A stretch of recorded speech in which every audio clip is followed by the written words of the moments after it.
people ask me if if I thought have a chance to do this, and I have a 4-year-old daughter and an 8-month-old boy, and I've been watching cartoons for the last 4 years. I had no idea this was coming.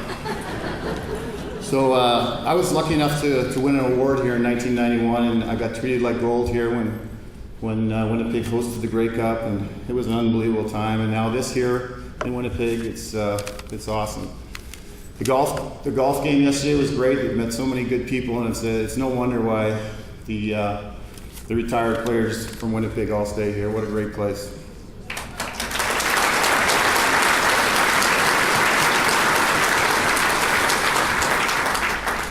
So I'm the youngest of 5 boys born in Richmond, BC. And after having 4 boys straight in a row, my mom was just wanted a girl so bad. So when I was delivered in the hospital, she looked at the doctor and said, "Baby girl?" Doctor, "No, baby elephant, sorry." But growing up in Richmond was unbelievable. My parents were so good. They drove us everywhere. My 4 brothers all played tons of sports, and we had such a great time. So I'd like to thank my brothers, Grant and Greg, Dave and John. They were always so supportive of me. They were just too short, I guess. We had a house where coaches were always welcome and players were always welcome. It was a great atmosphere growing up in Richmond, so thank my parents very much. Some of my favorite memories were junior high and high school, and I had 2 real special coaches I'd like to thank. Matt Phillips of Cambie Junior High School, Jeff Lockbaum of Richmond High, and we had a great time. I remember in high school one day I got called down to the office as usual. And I go, what did I do this time? And this time I actually got a coach from the University of Hawaii showed up, and I offered me a scholarship to play at the University of Hawaii, which is unbelievable. And they wanted me to be maybe a tight end or a defensive lineman. And it wasn't long before I took that opportunity up and went to the University of Hawaii.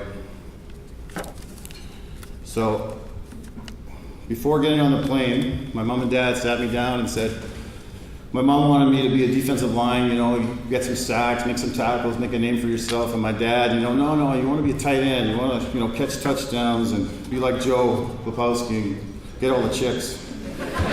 So, sorry, honey. So after 4 years at the University of Hawaii, I was lucky enough to play with Kenny Moore. And Kenny Moore played 12 great years in the CFL, and he was a teammate there in Hawaii. Adam Rita was one of the coaches there in Hawaii, and he's been 30 years, I think, in the CFL now. After 3 years in the NFL, I was so fortunate to come back to the BC Lions, my hometown, and have an opportunity to play there.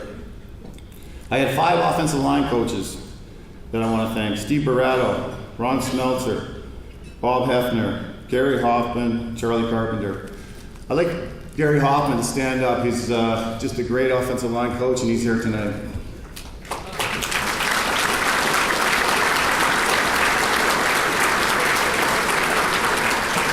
Thank you, Gary. I also had 8 head coaches, which is hard to believe. I only played 10 years, and I had 8 head coaches.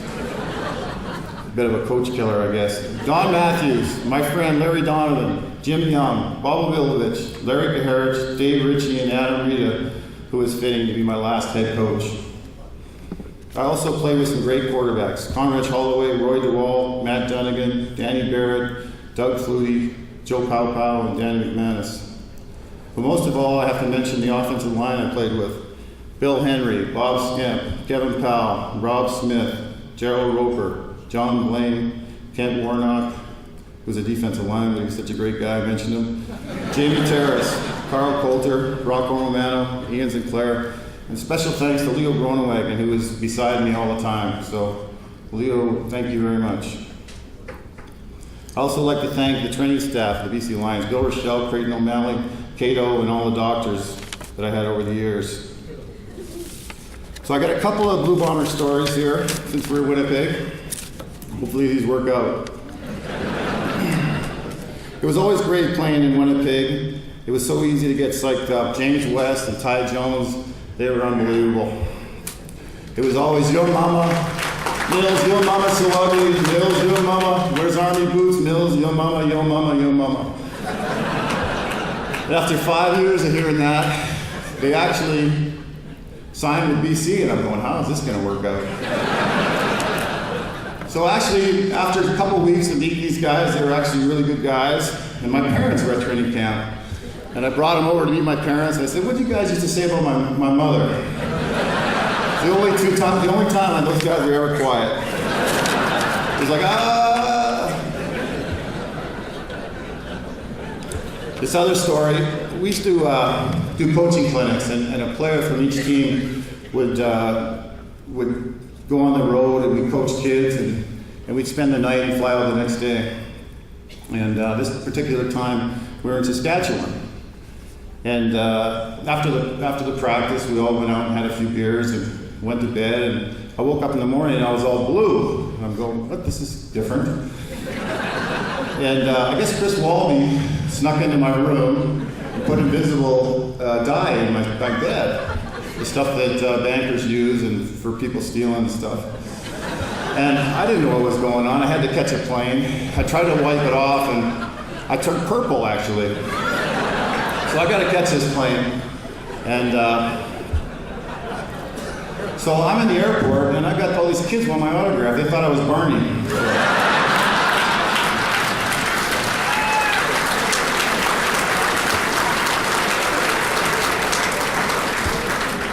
So thanks, Chris. Chris, that was beautiful.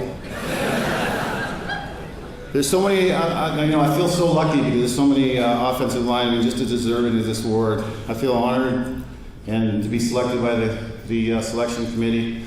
I know Lou's on that, so Lou Bisaglia, he probably had a lot to do with this.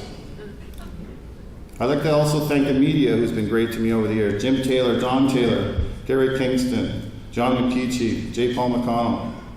I'd like to thank Gino, who sculpted the Hall of Fame bus, Mark Denobly and his staff, the CFL.